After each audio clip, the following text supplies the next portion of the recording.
नमः शिवाय। प्रिय भक्तों, भगवान शिव शंकर भोले भंडारी सदाशिव आप सबके जीवन में अपार खुशियाँ लेकर के आए और भगवान शिव जी की कथाएं सुनने मात्र से सभी भक्तजनों के जीवन में आनंद और सुख समृद्धि का वास होता है। तो आज की इस वीडियो में हम बात करेंगे देवताओं का भगवान शिव से पार्वती के साथ विवाह करने का अनुरोध करना, प्रार्थना करना और भगवान का विवाह के दोष बताकर अस्वीकार मतलब मना कर देना तथा उसके बाद पुनः प्रार्थना करने पर शिव जी के द्वारा स्वीकार कर लेना। तो भक्तों, भगवान सदाशिव के श्री चरणों में अपनी हाजिरी लगवाने के लिए कमेंट बॉक्स में ओम नमः शिवाय लिख करके कमेंट जरूर कर दें। तो सुनते हैं कथा। ब्रह्मा जी कहते हैं, हे नारद, देवताओं ने वहां पहुंचकर भगवान रुद्र को प्रणाम करके उनकी स्तुति की। तब नंदिकेश्वर ने भगवान शिव से उनकी दीन बंधुता एवं भक्त वत्सलता की प्रशंसा करते हुए कहा, हे प्रभु, देवता और मुनि संकट में पड़कर आपकी शरण में आए हैं। हे सर्वेश्वर, आप उनका उद्धार करो। दयालु नंदी के इस प्रकार सूचित करने पर भगवान शंभु धीरे धीरे आंखें खोलकर ध्यान से उपरत हुए। समाधि से विरक्त हो परम ज्ञानी परमात्मा एवं ईश्वर शंभु ने समस्त देवताओं से इस प्रकार कहा। शंभु बोले, श्री विष्णु और ब्रह्मा आदि देवेश्वरों, तुम सब लोग मेरे समीप कैसे आए? तुम अपने आने का जो भी कारण हो वह शीघ्र बताओ। भगवान शंकर का यह वचन सुनकर सब देवता प्रसन्न हो कारण बताने के लिए भगवान विष्णु के मुँह की ओर देखने लगे। तब शिव के महान भक्त और देवताओं के हितकारी श्री विष्णु मेरे बताए हुए देवताओं के महत्तर कार्यों को सूचित करने लगे। उन्होंने कहा, हे शंभो, तारकासुर ने देवताओं को अत्यंत अद्भुत एवं महान कष्ट प्रदान किया है। यही बताने के लिए सब देवता यहाँ आए हैं। हे भगवान, आपकी ओर से पुत्र से ही तारक दैत्य मारा जा सकेगा और किसी प्रकार से नहीं। मेरा यह कथन सर्वथा सत्य है। हे महादेव, इस प्रकार विचार करके आप कृपा करें। आपको नमस्कार है। हे स्वामिन, तारकासुर के द्वारा उपस्थित किए गए इस कष्ट से आप देवताओं का उद्धार कीजिए। हे देव शंभो, आप दाहिने हाथ से गिरिजा को पानी ग्रहण कर गिरिराज हिमवान के द्वारा दी हुई महानुभाव पार्वती को पानी ग्रहण के द्वारा अनुग्रहित कीजिए। श्री विष्णु का यह वचन सुनकर योग परायण भगवान शिव ने उन सबको उत्तम गति का दर्शन कराते हुए इस प्रकार कहा, हे देवताओं, जो ही मैंने सर्वांग सुंदरी गिरिजा देवी को स्वीकार किया, त्यों ही समस्त सुरेश्वर तथा ऋषि मुनि सकाम हो जाएंगे।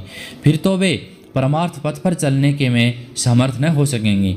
दुर्गा अपने पाणी ग्रहण मात्र से ही कामदेव को जीवित कर देगी। हे विष्णु, मैंने कामदेव को जलाकर देवताओं का बहुत बड़ा कार्य सिद्ध किया है। आज से सब लोग मेरे साथ सुनिश्चित रूप से निष्काम होकर रहें। हे देवताओं, जैसा मैं हूँ उसी तरह तुम सब लोग पृथक पृथक रहकर कोई विशेष प्रयत्न किए बिना ही अत्यंत दुष्कर एवं उत्तम तपस्या कर सकोगे। अब उस मदन के न होने से तुम सब देवता समाधि के द्वारा परमानंद का अनुभव करते हुए निर्विकार हो जाओ, क्योंकि काम नरक की प्राप्ति करने वाला होता है। काम से क्रोध होता है, क्रोध से मोह होता है और मोह से तपस्या नष्ट हो जाती है। अतः तुम सभी श्रेष्ठ देवताओं को काम और क्रोध का परित्याग कर देना चाहिए। मेरे इस कथन को कभी अन्यथा नहीं मानना चाहिए। ब्रह्मा जी कहते हैं, हे नारद, वृषभ के चिन्ह से युक्त ध्वजा धारण करने वाले भगवान महादेव इस प्रकार की बातें सुनाकर ब्रह्मा विष्णु देवताओं तथा मुनियों को निष्काम धर्म का उपदेश दिया। तदंतर भगवान शंभु पुनः ध्यान लगाकर चुप हो गए और पहले की ही भांति पार्षदों से घिरे हुए सुस्थिर भाव से बैठ गए। वे अपने मन में ही संशय, आत्मस्वरूप निरंजन निराभास निर्विकार निरामय प्रातपर नित्य ममता रहित निर्ग्रह शब्दातीत निर्गुण ज्ञानमय एवं प्रकृति से परे परमात्मा का चिंतन करने लगे। इस प्रकार परम स्वरूप का चिंतन करते हुए वे ध्यान में स्थित हो गए। बहुत से प्राणियों की सृष्टि करने वाले भगवान शिव ध्यान करते करते ही परमानंद में निमग्न हो गए। श्री हरि एवं इंद्र आदि देवताओं ने जब परमेश्वर को शिव को ध्यानमग्न देखा, तब उन्होंने नंदी को संपत्ति ली। नंदी ने पुनः दीन भाव से स्तुति करने के लिए कहा। उनकी इस संपत्ति के अनुसार देवता स्तुति करने लगे। वे बोले, देवे देव महादेव करुणा सागर प्रभु, हम आपकी शरण में आए हैं। आप महान कलेश से हमारा उद्धार कीजिए। ब्रह्मा जी कहते हैं, नारद, इस प्रकार देव बहुत दीनतापूर्ण उक्ति से देवताओं ने भगवान शंकर की स्तुति की। इसके बाद वे सब देवता प्रेम से व्याकुल चित्त हो उच्च स्वर से फूट फूट कर रोने लगे। मेरे साथ भगवान श्री हरि उत्तम भक्ति भाव से युक्त हो मन ही मन भगवान शंभु का स्मरण करते हुए अत्यंत दीनतापूर्ण वाणी द्वारा उनसे अपना अभिप्राय निवेदन करने लगे। देवताओं के मेरे तथा श्री हरि के इस प्रकार बहुत स्तुति करने पर भगवान महेश्वर अपनी भक्त वत्सलता के कारण ध्यान से विरक्त हो गए। उनका मन अत्यंत प्रसन्न था। वे भक्त वत्सल शंकर श्री हरि आदि को करुणा दृष्टि से देखकर उनका हर्ष बढ़ाते हुए बोले, हे विष्णु, ब्रह्मन तथा इंद्र आदि देवताओं, तुम सब लोग एक साथ यहाँ किस अभिप्राय से आए हो? मेरे सामने सच सच बताओ। श्री हरि ने कहा, हे महेश्वर, आप सर्वज्ञ हैं, सबके अंतर्यामी ईश्वर हैं। क्या आप हमारे मन की बात नहीं जानते? अवश्य जानते हैं, तथापि आपकी आज्ञा से मैं स्वयं भी कहता हूँ। सुखदायक शंकर, हम सब देवताओं को तारकासुर से अनेक प्रकार से दुख प्राप्त हुआ है, इसलिए देवताओं ने आपको प्रसन्न किया है। आपके लिए ही उन्होंने गिरिराज हिमालय से शिवा की उत्पत्ति कराई है। शिवा के गर्भ से आपके द्वारा जो पुत्र उत्पन्न होगा उसी से तारकासुर का मृत्यु होगी, दूसरे किसी उपाय से नहीं। ब्रह्मा जी ने उस दैत्य को यही वर दिया है, इस कारण दूसरे से उसकी मृत्यु नहीं हो पा रही है। अतएव वह निडर होकर सारे संसार को कष्ट दे रहा है। इधर नारद जी की आज्ञा से पार्वती कठोर तपस्या कर रही हैं। उनके तेज से समस्त चराचर प्राणियों सहित त्रिलोक आच्छादित हो गई है। इसलिए है परमेश्वर, आप शिवा को वर देने के लिए जाइए। स्वामिन, देवताओं को दुख मिटाइए और हमें सुख दीजिए। हे शंकर, मेरे तथा देवताओं के हृदय में आपके विवाह का उत्सव देखने के लिए बड़ा भारी उत्साह है। अतः आप यथोचित रीति से विवाह कीजिए। परात्पर परमेश्वर, आपने रीति से जो वर दिया था उसकी पूर्ति का अवसर आ गया है, अतः अपनी प्रतिज्ञा को शीघ्र सफल बनाइए। ब्रह्मा जी कहते हैं, नारद, ऐसा कहकर उन्हें प्रणाम करके श्री विष्णु आदि देवता और महर्षियों ने नाना प्रकार के स्तोत्रों द्वारा पुनः उनकी स्तुति की। फिर वे सब के सब उनके सामने खड़े हो गए। भक्तों के अधीन रहने वाले भगवान शंकर भी, जो वेद मर्यादा के रक्षक हैं, देवताओं की बात सुन हंसकर बोले, हे हरे, हे विधे और हे देवताओं, तुम सब लोग आदरपूर्वक सुनो। मैं यथोचित विशेषतः विवेकपूर्ण बात कह रहा हूँ। विवाह करना मनुष्य के लिए उचित कार्य नहीं है, क्योंकि विवाह दृढ़तापूर्वक बांध रखने वाली एक बहुत बड़ी बेड़ी है। जगत में बहुत से कुसंग हैं, परंतु स्त्री का संग उन सब से बढ़कर है। मनुष्य सारे बंधनों से छुटकारा पा सकता है, परंतु स्त्री प्रसंग रूपी बंधन से वह मुक्त नहीं हो पाता। लोहे और काठ की बनी हुई बेड़ियों में दृढ़तापूर्वक बंधा हुआ पुरुष भी एक दिन उस कैद से छुटकारा पा जाता है, परंतु स्त्री पुत्र आदि के बंधन में बंधा हुआ मनुष्य कभी छूट नहीं पाता।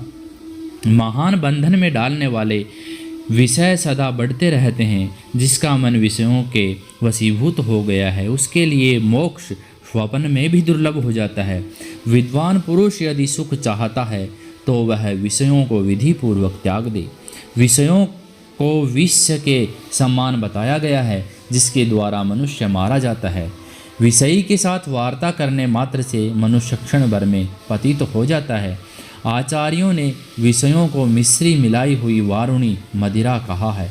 यद्यपि मैं इस बात को जानता हूँ और यद्यपि विषयों के इन सारे दोषों का मुझे विशेष ज्ञान भी है, तथापि मैं तुम्हारी प्रार्थना को सफल करूँगा, क्योंकि मैं भक्तों के अधीन रहता हूँ और भक्त वत्सलता उचित अनुचित सारे कार्य करता है। इसलिए तीनों लोकों में यथोचित के रूप में मेरी प्रसिद्धि है। भक्तों के लिए मैंने अनेक बार बहुत से प्रयत्न करके कष्ट सहन किए हैं। गृहपति होकर विश्वानर मुनि का दुख दूर किया है। हे हरे विधे, अब अधिक कहने की क्या आवश्यकता है। मेरी जो प्रतिज्ञा है उसे तुम सब लोग अच्छी तरह से जानते हो। मैं यह सत्य कहता हूँ कि जब जब भक्तों पर कहीं विपत्ति आती है, तब तब मैं तत्काल उनके सारे कष्ट हर लेता हूँ। तारकासुर से तुम सब लोगों को जो दुख प्राप्त हुआ है उसे मैं जानता हूँ और उसका हरण करूँगा।